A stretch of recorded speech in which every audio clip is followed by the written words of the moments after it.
Notimundo a la carta. Una opción para mantenerse informado. Con Gisela Bayona.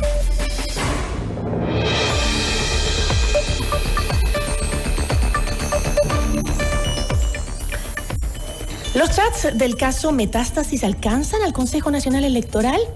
Mayra Salazar habla con el ex asambleísta socialcristiano Pablo Muentes de pagos a funcionarios del Consejo Nacional Electoral y de la sede en Guayas para manipular los resultados de las elecciones. La entrevista a la carta, en diálogo directo con los protagonistas de los hechos. Nos acompaña a esta hora Diana Tamain, presidenta del Consejo Nacional Electoral. Presidenta, qué gusto. Muy buenas tardes. Buenas tardes, muchísimas gracias. Un saludo a todos. Presidenta, ¿usted conocía sobre el contenido de estos chats en donde el ex asambleísta socialcristiano Pablo Muentes y Mayra Salazar hablan de pagar a funcionarios dentro del Consejo Nacional Electoral, específicamente de la sede Guayas, para hacer un fraude electoral? ¿Usted conocía algo de eso, esos chats? No, nosotros no conocemos, no hemos sido notificados por la Fiscalía para hacer parte de la investigación. No tenemos ninguna fuente de verificación de dónde salieron estos chats que se publicaron en un medio de comunicación. No sabemos absolutamente nada cómo pueden vincular al Consejo Nacional o a los funcionarios del Consejo Nacional Electoral. Diana, le voy a mostrar el extracto justamente de qué dicen los chats que publicó desde Televisión, justamente. Veamos. Audífonos, por favor, presidenta, para que pueda escucharlos. Gracias. Los chats revelados por la Fiscalía evidencian indicios de que Mayra S., con el ex asambleísta social cristiano Pablo M., también habrían generado nexos al interior del poder electoral y mediante un funcionario del CNE en la provincia del Guayas, generaron un posible fraude electoral. Espérame unos días y te hago llegar el efectivo de este mes. Ya me están haciendo problema los de la delegación. También quieren su parte. Serán 100 grandes más. Según las conversaciones entre Mayra S. y John G., incluso se habría dado la compra de puestos en juntas receptoras del voto, para con ello manipular los conteos y así beneficiar a candidatos en diferentes cantones del Ecuador, principalmente en la costa ecuatoriana, y que si bien es cierto no tienen tanta relevancia por su territorialidad, pero que se generó toda una trama de corrupción para que puedan ganar las elecciones. Hay que apurarnos, porque amenazaron con las apelaciones y pueden tirar abajo todo. Bueno, esos son parte de los chats que supuestamente habría publicado la Fiscalía sobre conversaciones de Mayra, la implicada Mayra Salazar, implicada en el caso Metástasis, justamente con el ex asambleísta del Partido Social Cristiano, y también con un supuesto funcionario, dicen en los chats JG. Esto podría referirse a John Gamboa, quien fue director de la delegación electoral del Guayas hace algunos años. No tengo la menor idea de a quién se refieren, a quién tienen que hacer el pago, pero lo que sí podemos decir nosotros, y yo como presidenta del Consejo Nacional Electoral, es que todos los ecuatorianos, funcionarios públicos o los ciudadanos, tenemos que cumplir, y en nuestro caso hacer cumplir la ley. Si hay algún tipo de irregularidad o se dio alguna situación de corrupción o de cualquier tipo que esté reñido con la ley, la autoridad debe investigar, primero deben ser denunciados, segundo deben ser investigados y finalmente sancionados con todo el rigor de la ley. Nosotros como autoridades electorales, si hay algún tipo de esta situación que está investigando la Fiscalía, estamos dispuestos a colaborar para que se sancione a los responsables. Pero lo que sí también tengo que decir de forma frontal, de forma enérgica, es de que los procesos electorales han sido transparentes, han sido garantizados de su legitimidad, de su idoneidad, de su transparencia, puesto que hay organismos de observación electoral que dan el seguimiento al proceso electoral antes, durante y después del proceso electoral. Hemos dado todas las herramientas que dan cuenta de la transparencia del proceso. Entonces yo defiendo la transparencia de los procesos electorales, pero también condeno si es que alguna situación se pudo generar en cualquier situación, no solamente en este caso, sino en cualquier otro caso que se puede pensar que sin embargo, es irregular. ¿se han hecho algún tipo de investigación o trabajo interno justamente para evitar que este tipo de cosas hayan pasado, que se pague a gente para que falsifique o ponga un número de actas que no existen en las juntas electorales? Porque justamente dice que pagaron gente, según los chats de Mayra Salazar, de que pagaron gente para que en las mesas receptoras del voto pues pongan votos que no existen, ¿no? ¿Se ha hecho algún tipo de investigación interna para ver si es que algo así podía haber pasado? No hemos tenido ninguna denuncia respecto a aquello. Si tuviéramos tenido denuncias y algún indicio, es nuestra responsabilidad pedir a la Fiscalía que lo investigue. No hemos tenido. Ahora, si es que esos chats salen de la Fiscalía, es la Fiscalía la que debe investigar. Pero en todo caso, recordemos que los miembros de las juntas receptoras del voto son designados por sorteo, al azar, y son más de 40,000 juntas a nivel nacional, y Guayas es una de las provincias que más número de votantes tiene. Entonces, no les sabría decir cómo es que pagan a todos, porque son 4 miembros, presidente más secretario y los vocales que están. Tenemos a un militar que es custodio de la transparencia. Está la policía, que es el que traslada las actas de escrutinio para que sean escaneadas. Las organizaciones políticas tienen a sus veedores acreditados. Las actas se publican en la pared, se les entrega una copia. Hay varios mecanismos de transparencia, por lo cual yo puedo decir de que indicios de fraude o fraude en un proceso electoral es casi imposible de que eso suceda. No puede suceder. Es decir, el Consejo Nacional Electoral garantiza que hay transparencia, pese a que si este señor JG no trabaja ya más en el Consejo Nacional Electoral o en la sede de Guayas, pero pueden existir también funcionarios que trabajaron bajo su cargo, ¿no es cierto? Mire, en época electoral se contratan alrededor de 40,000 funcionarios, ingresan a trabajar.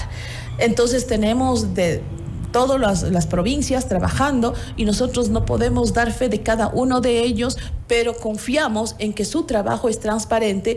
Y mire, los resultados han sido aceptados por quienes perdieron y, bueno, celebrados por quienes ganaron, porque también tienen todos los tiempos y las herramientas para poner impugnaciones, apelaciones y se aclara. Y cuando hay dudas, cuando hay inconsistencia de actas, se abre las urnas, se cuenta voto a voto los que están en las urnas y se proclaman los resultados. Entonces hay todos los mecanismos para dar un seguimiento al tema del proceso electoral.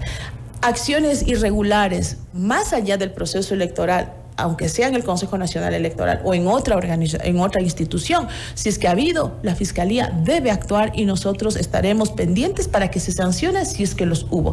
Pero dentro del proceso electoral nosotros garantizamos que hubo absoluta transparencia. Bueno, valía la pena preguntarle porque estaba rondando en las redes sociales este tema y sobre todo ahora que estamos tan cerca de este proceso de consulta y referéndum, valía la pena aclarar estos temas. Y por cierto, cuénteme, ¿cómo está avanzando el proceso de planificación para la consulta y el referéndum? Bueno, vamos bastante bien, vamos un poquito ajustados con el tiempo, pero vamos cumpliendo las metas que nos hemos propuesto. Precisamente hoy, ya mismo en la tarde, vamos a visitar el Instituto Geográfico Militar para ver cómo avanza la impresión de papeletas y de documentos electorales. Hay un avance importante, el 7.5% de papeletas y el 32% de documentos electorales. Eso es muy bueno.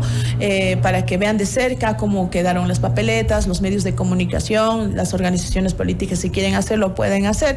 Y la próxima semana nosotros ya el lunes 25 de marzo empezarán ya a integrar los paquetes electorales para luego ya entre el 28 de marzo y el 1 de abril empiecen ya a distribuir en el exterior. Es decir, sí estamos cumpliendo los plazos ajustados, pero vamos saliendo adelante. Asimismo, tenemos que ya los kits técnicos, es decir, las computadoras, los escáneres, ya tienen que salir hacia el viernes, mañana 22 de marzo, tienen que salir hacia el exterior porque tienen que llegar antes del simulacro para poner a prueba el funcionamiento tal cual va a ser el día de las elecciones. Entendería que entonces ya solucionaron el problema del presupuesto. No totalmente. Nos están entregando, nosotros estamos conscientes que no podemos tener los recursos en 100%, pero por ejemplo se adjudican los contratos, se genera el pago del anticipo, inmediatamente les notificamos y ese anticipo es pagado de forma oportuna hasta ahora. O sea, vamos bien. O sea, nos falta los recursos de abril para contratar el personal, que es un número grande, más de 30,000 personas que entran como escaneadores, como digitadores, coordinadores de mesa, coordinadores de recinto para todo el territorio nacional. Toca capacitar, están los capacitadores ya contratados. Entonces el fuerte viene la primera semana de abril y bueno, tendremos nuevamente que acercarnos a finanzas para que podamos llevar adelante con normalidad esas actividades. Pero ¿qué ha respondido Finanzas frente al reclamo de que no les habían asignado completamente el presupuesto, que era de 60 millones, si no me equivoco, y les habían asignado solo 40, no solo para estas elecciones, sino entiendo también para las del 2025? No presupuestaron 40 millones para lo que está por aprobarse la proforma presupuestaria en la Asamblea Nacional, pero nuestro presupuesto es de 60 millones, el grueso. Faltaban 20. Faltan 20 y ellos se han mostrado abiertos a conversar y nosotros técnicamente les vamos a demostrar que esos recursos se necesitan. Entonces yo creo que por más diferencias que haya o cualquier situación que se haya presentado, tenemos que seguir trabajando, dialogando y demostrando que lo que se ha planificado se debe cumplir. No es otra cosa más, sino que queremos hacer las cosas bien, con eficiencia.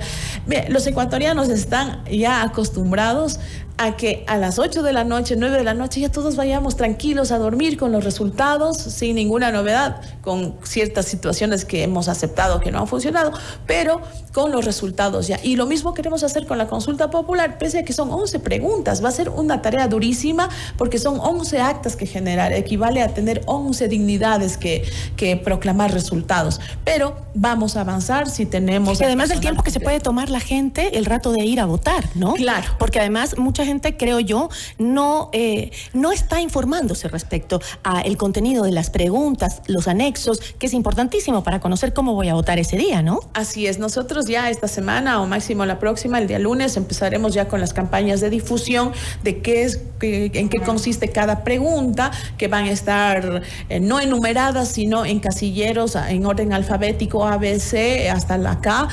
Todo eso hay que capacitar a la gente y eso ya nosotros vamos a... La campaña empieza del 7 al 18 de abril, ¿no es cierto? La campaña empieza por el sí y por el no, Ajá. pero nuestra campaña de información va a empezar en cuanto ya se adjudiquen los recursos a los diferentes medios de comunicación para que también se difunda a través de redes sociales y medios, ¿no? Entonces son dos cosas, la campaña de información, qué es lo que vamos a votar, cuáles son las preguntas, y la otra es la campaña, la que tú acabas de decir, que es a favor del sí o a favor del no, que es lo que corresponde democráticamente. ¿Cómo está la situación dentro del Consejo Nacional Electoral en cuanto a este cambio de consejeros que se había pedido que ya se renueve al Consejo Nacional Electoral? ¿Cómo está la situación? Porque trabajar frente al peso de que hay funcionarios que quieren ya hacer el cambio inmediatamente antes de las próximas elecciones para el 2025, en medio de unas elecciones que estamos pasando. ¿Cómo está la situación? Claro, bueno, lo que a nosotros como autoridades electorales sabemos que ya el 20 de noviembre de este año cumplimos los 6 años que constitucionalmente nos corresponde. Que haya habido cambio o no a medio periodo, eso es otra cosa, pero legalmente son 6 años. A nosotros lo que nos interesa en medio de estas circunstancias, provocar el concurso o el posible cambio, eso es una competencia que le corresponde al Consejo de Participación Ciudadana y Control Social. A nosotros lo que nos interesa es de que todo esto no genere inestabilidad, nos concentramos a ponerle más fuerza a nuestro trabajo y a no parar en nuestras actividades hasta el momento que tengamos que salir. Ya vamos a cumplir 6 años y claro, legalmente tendremos que ya ser reemplazados después de tanta tarea que hemos cumplido y bueno, estamos a la expectativa de aquello, pero motivando a los funcionarios que hay que seguir adelante, que hay que seguir trabajando, que el país nos necesita y que hay que seguir dando buenas noticias al país con procesos técnicos y que, bueno, son ciclos que hay que cumplir y a nosotros eso no nos sorprende absolutamente en nada, es lo que deben cumplir. ¿Cuántas elecciones ha cubierto usted en esos 6 años de trabajo en la presidencia de...? Bueno, muchísimas, porque si bien algunos procesos se juntan en un solo evento, por ejemplo, en las seccionales, 60,000 candidatos, 80,000 en el 2019, 2019, pero el proceso de Consejo de Participación Ciudadana es distinto al normal.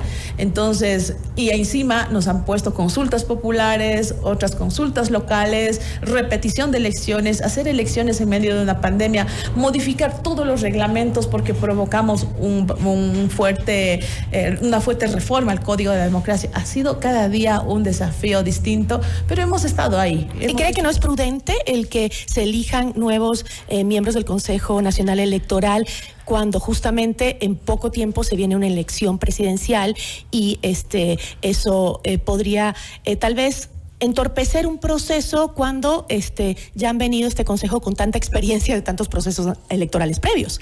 Hay varias circunstancias que se pueden presentar ya técnicamente, internamente hablando. Siempre que hay cambios de autoridades, borra y va de nuevo en la gestión, en la forma de administrar recursos, el personal que ya viene trabajando hace mucho tiempo, nosotros también lo hicimos, y hay que ser claros y sinceros, y eso sí puede, contra el tiempo, puede generar algún tipo de dificultad o consecuencias al final, o sea, al momento de ejecutar las elecciones. Pero quiero pensar que eso no va a suceder, que todo va a ser positivo, pase lo que pase. Por eso nosotros queremos hasta el último día entregarle a los que nos sustituyan o a los que vengan después de nosotros todo claro sobre la mesa para que continúe dentro de la normalidad, porque las instituciones deben continuar y cumplir con su función más allá de las personas que están al frente, pero también las personas que están al frente y asumen esta responsabilidad deben tener conciencia que el objetivo principal no es entrar en competencia y en comparación con los que se fueron y ahora los nuevos somos los salvadores de la patria, sino más bien en la estabilidad, en la organización y al país que necesita que sigamos avanzando de forma positiva. Bueno, en todo caso, por el momento, el proceso de la consulta y referéndum va caminando bien. Vamos bien contra los tiempos ajustados, pero estamos satisfechos con lo que estamos haciendo y queremos dar tranquilidad a la ciudadanía, que hagan un esfuerzo, que va a haber muy poco tiempo para informarse sobre las preguntas, por qué sí, por qué no, que van a hacer campaña.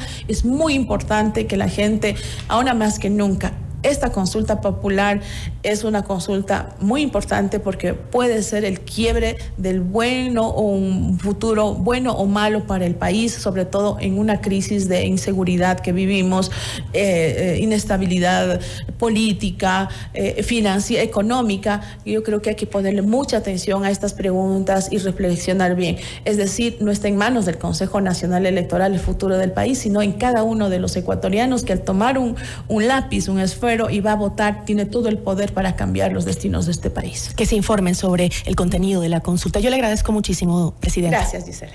Una buena tarde. Nos acompañó Diana Tamaín, Presidenta del Consejo Nacional Electoral. Notimundo a la carta. Información oportuna al instante.